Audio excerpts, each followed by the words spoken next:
Good morning student. चलिए science का online class start करते हैं। बच्चों आज हम लोग पढ़ेंगे like physical properties do metals non metals differ in their chemical properties to let us find out. यानी कि भौतिक गुणों के समान क्या धातुओं व अधातुओं में रासायनिक गुणों में भी अंतर पाया जाता है। ठीक है, आइए इनकी जानकारी प्राप्त करें। देखिए बच्चों आगे दिया है chemical properties of metal and non metals. ठीक है, यानी कि धातुओं और अधातुओं के रासायनिक गुण। चलिए फर्स्ट देखते हैं बच्चों रिएक्शन विथ ऑक्सीजन, यानी कि ऑक्सीजन से अभिक्रिया। Activity 4 material required 2 test tube 1 glass slide and forcep, match box, blue and red litmus paper, magnesium wire, sulphur and water. चलिए देखते हैं बच्चों, यहाँ पर फर्स्ट दिया है burn the magnesium wire on the flame of the candle holding it with the help of a forcep. ठीक है, बताया जा रहा है कि जो मैग्नीशियम है ना, उसका तार को चिमटी से पकड़कर, ठीक है, यानी कि मैग्नीशियम के तार को चिमटी से पकड़कर मोमबत्ती की सहायता से जलाएं।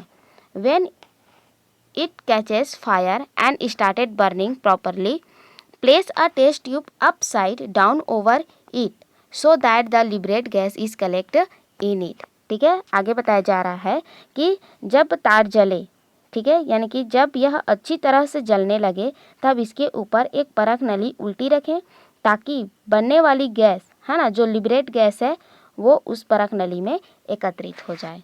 चलिए आगे देखते हैं। When it is completely burn put the ash into the test tube.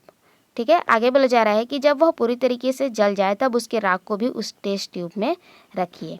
Immediately add little water in the test tube so that the ash and gas is dissolve in it. ठीक है, और तुरंत उसमें क्या करना है कि लिटिल वाटर यानी कि थोड़ी सी पानी की मात्रा डाल देनी है ना, समझ में आ रहा है। यानी कि जो परख नली है ना, जिसमें हम लोग गैस को एकत्रित किए हैं है ना, और उसमें राख को भी डाले हैं है ना, ऐश को भी डाले हैं, तो क्या करना है कि परख नली में है ना तुरंत पानी डालना है। ठीक है, और गैस व राख को घोल देना है। चलिए आगे देखते हैं। आगे लिखा है बच्चों test the solution with blue and red litmus paper. ठीक है, परख नली के घोल की जांच लाल व नीले लिटमस से करें। चलिए आगे देखते हैं। देखिए बच्चों सेकंड में बताया जा रहा है कि do the same experiment with sulphur also, यानी कि यही प्रक्रिया आपको गंधक के साथ भी करनी है। Place sulphur on a glass slide on and then heat it. ठीक है, यानी कि आपको कांच की स्लाइड पर रखकर जलानी है। ठीक है, यानी कि सल्फर को कांच की स्लाइड पर रखकर जलाएं। Collect the liberate gas in the test tube and dissolve in it water. ठीक है, और बनने वाली गैस को परख नली में एकत्रित करें तथा परख नली में पानी डालकर घोल लें। Test this solution also with blue and red litmus paper. Now draw table 5.2 in your copy and write the observation there. ठीक है, बताया जा रहा है कि नीले व लाल लिटमस पेपर से है ना उसको टेस्ट करना है। ठीक है, जो विलियन है उसको टेस्ट करना है, और टेस्ट करने के बाद 5.2 है ना, यानी कि सारणी 5.2 को अपनी कॉपी में बनाकर प्राप्त जो अवलोकन हुआ है ना, उन अवलोकन को उसमें लिखें। चलिए आगे देखते हैं। देखिए बच्चों यहाँ पर टेबल 5.2 दिया गया है, नंबर्स दिए गए हैं, सॉल्यूशन यानी कि विलियन दिया गया है, effect on red litmus paper यानी कि लाल लिटमस पर प्रभाव, effect on blue litmus paper यानी कि नीले लिटमस पर प्रभाव, और आगे लिखा है एसिडिक एल्केली यानी कि अम्लीय है या फिर क्षारीय। चलिए देखते हैं first solution of gas obtain on burning magnesium, यानी कि मैग्नीशियम के दहन से प्राप्त गैस का विलयन। ठीक है, नेक्स्ट में है solution of gas obtain on burning sulphur, और गंधक के दहन से प्राप्त गैस का विलयन। ठीक है, इसको रेड और ब्लू लिटमस पेपर से, ठीक है, टेस्ट करके जो हम लोगों ने ऑब्जर्वेशन किया है उसको इस तालिका में भरनी है। चलिए आगे देखते हैं। देखिए बच्चों यहाँ पर बताया जा रहा है most of the metals react with the oxygen in air to from oxide. ठीक है, बताया जा रहा है कि अधिकांशतः धातुएं है ना हवा की ऑक्सीजन से क्रिया करके ऑक्साइड बनाती हैं। Which react with water to from hydroxide having alkaline nature. ठीक है, ध्यान दीजिएगा बच्चों, यहाँ पर क्या बताया जा रहा है कि धातुएं हवा के ऑक्सीजन से क्रिया करके ऑक्साइड बनाती हैं, जो पानी के साथ क्रिया कर हाइड्रोक्साइड बनाते हैं, है ना, जिनकी प्रकृति क्या होती है, एल्केलिन होती है, यानी कि क्षारीय होती है। चलिए आगे देखते हैं। यहाँ पर एक क्वेश्चन दिया गया है, मैग्नीशियम ऑक्सीजन से क्रिया करके मैग्नीशियम ऑक्साइड बनाता है और मैग्नीशियम ऑक्साइड वाटर के साथ क्रिया करके मैग्नीशियम हाइड्रोक्साइड बनाता है, जिसकी प्रकृति एल्केली होती है, ठीक है, यानी कि क्षारीय प्रकृति होती है। चलिए आगे देखते हैं। इन contrast to this, most of the non-metals react with the oxygen in air to form oxide which react with water to form acids, ठीक है। और जस्ट उल्टा यहाँ पर बताया जा रहा है कि इसके विपरीत, है ना, अधिकतर जो अधातुएं होती हैं वो हवा की ऑक्सीजन से क्रिया करके ऑक्साइड बनाती हैं, जो पानी के साथ क्रिया करके, ठीक है, अम्ल देते हैं। चलिए आगे देखते हैं।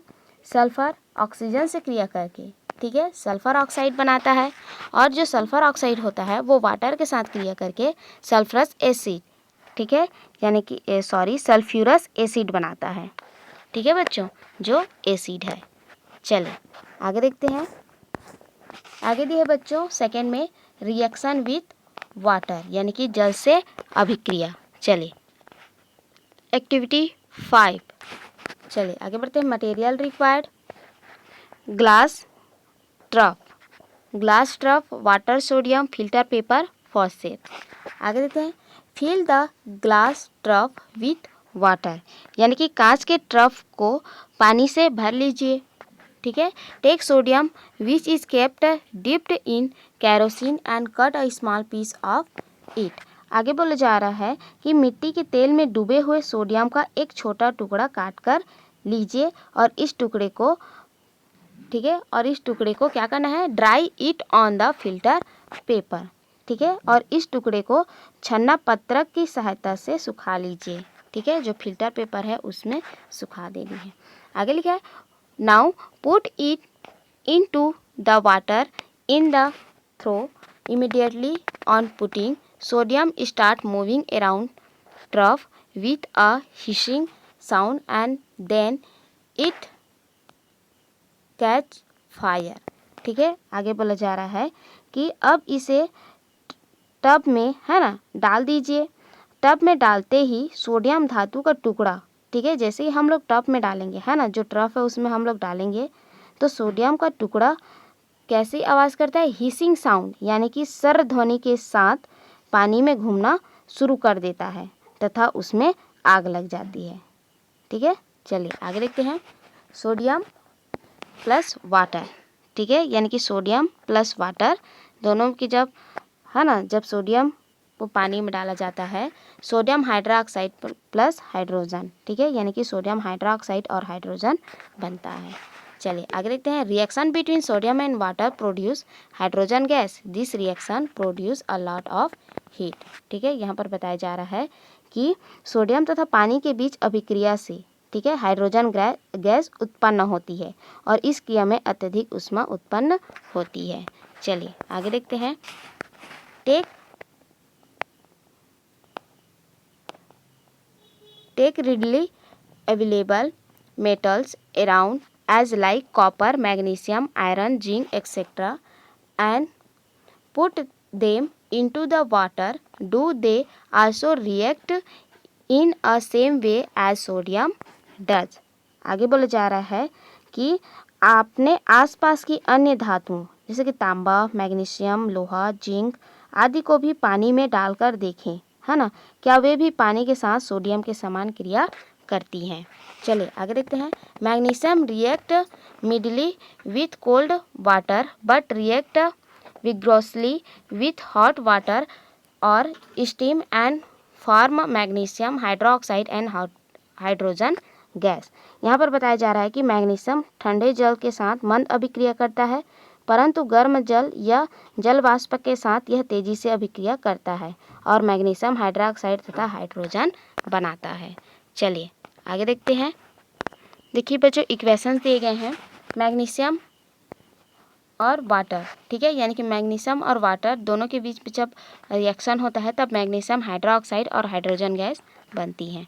चलिए आगे देखते हैं। Zinc and iron mildly react with steam, copper, gold, silver do not react with water और स्टीम। ठीक है, आगे बोला जा रहा है कि जिंक और लोहे की जल वाष्प के साथ अभिक्रिया बहुत मंद होती है। ठीक है, आगे बोला जा रहा है कि तांबा, लोहा है ना, और जो सिल्वर है यानी कि जो चांदी है, ठीक है, तांबा, सोना, चांदी आदि जल के साथ क्रिया नहीं करते। आगे देखते हैं, in this way we can say that reaction of metals with water differ. ठीक है, यानी कि इस प्रकार हम कह सकते हैं कि धातुओं की जल से अभिक्रियाएं भिन्न भिन्न प्रकार से होती है। Non metals do not react with water, और अधातुएं जल के साथ अभिक्रिया नहीं करती हैं। Phosphorus it kept under water to keep it safe from reacting with air. If it is kept open then it react with the oxygen in air and burns. ठीक है, आगे बोला जा रहा है कि फास्फोरस को हवा के प्रभाव से सुरक्षित रखने के लिए पानी में रखा जाता है। ठीक है बच्चों, यानी कि फास्फोरस को है ना, फास्फोरस को हवा के प्रभाव से सुरक्षित रखने के लिए पानी में रखा जाता है। यदि इसे वायु में खुला रखा जाए, ठीक है, यदि फास्फोरस को वायु में खुला रखा जाए तो वह जल उठता है। ठीक है, उसमें आग लग जाती है। ठीक है, क्योंकि वायु में जो ऑक्सीजन होता है उसके साथ संयोग कर लेता है। ठीक है, चलिए आज के लिए इतना ही। नेक्स्ट वीडियो में आगे पढ़ेंगे, तब तक के लिए आप इस वीडियो को पढ़िए, फिर समझिए। नेक्स्ट वीडियो में आगे पढ़ेंगे, तब तक के लिए थैंक यू।